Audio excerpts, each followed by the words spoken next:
मैं आपका host and दोस्त सुरेंद्र सिंह राठी और मैं लेके आया हूं आपके सामने रिसोर्सेज का second part, resources conservation.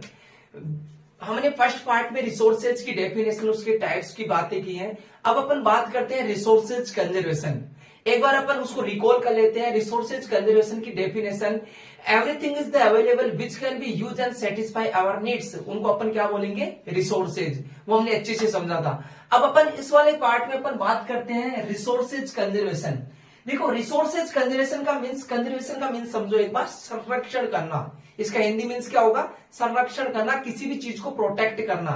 For example अपन बात कर दीजिए, पानी की बकेट्स है, एक वाटर बकेट्स है, उसको अपन कंजर्व कर रहे हैं, उसको बचा रहे हैं, पानी को बचा रहे हैं, तो वो क्या है? कंजर्वेशन। अपन बात करते हैं by language, involve the responsible and sustainable management of natural resources to ensure their long term availability and minimize environmental impacts। अपन क्या कर रहे हैं? इसका मीन्स क्या है कि हम उन एक्टिविटीज को इसके अंदर इन्वॉल्व करेंगे जो किसके लिए रेस्पॉन्सिबल है?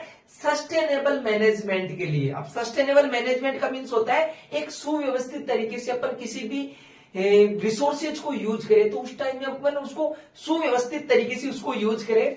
फिर अपन बात करते हैं नेचुरल रिसोर्सेज, क्योंकि नेचुरल रिसोर्सेज को ज्यादा जरूरी है। ह्यूमन मेड को तो अपन वैसे भी यूज कर लेते हैं।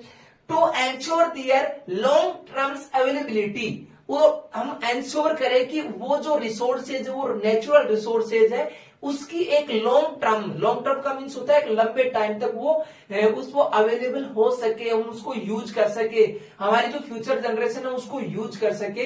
तो एक लॉन्ग टर्म्स के लिए उसकी अवेलेबिलिटी होनी चाहिए।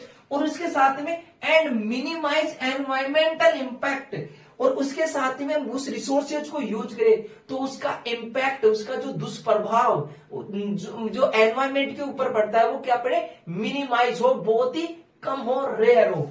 फिर अपन बात करते हैं इसके लिए प्रैक्टिसेज क्या करें। तो प्रैक्टिसेज के लिए हमें बात करनी चाहिए रिड्यूसिंग द कंजप्शंस। हमें क्या करना चाहिए? किसी भी चीज को यूज बहुत कम तरीके से, मतलब एक तरीके से कंजप्शन कम करना चाहिए। सेकंड एक्टिविटी, वो प्रैक्टिस क्या कर सकते हैं अपन? Reusing materials. किसी भी चीज को अपन एक बार यूज कर रहे हैं, उसको वापस से भी यूज करना चाहिए, तो वो कौन से में आ गया? Reusing materials. फिर अपन बात करते हैं रिसाइकलिंग। किसी भी प्रोडक्ट को एक बार यूज कर रहे हैं तो उसको बाद में उसको दोबारा भी यूज करने की प्रोसेस करें या उसको रिसाइकिल करें, तो फिर वो क्या है? रिसाइकलिंग। तो इन प्रैक्टिसेस से अपन रिसोर्सेज कंजर्वेशन कर सकते हैं। थैंक यू, धन्यवाद।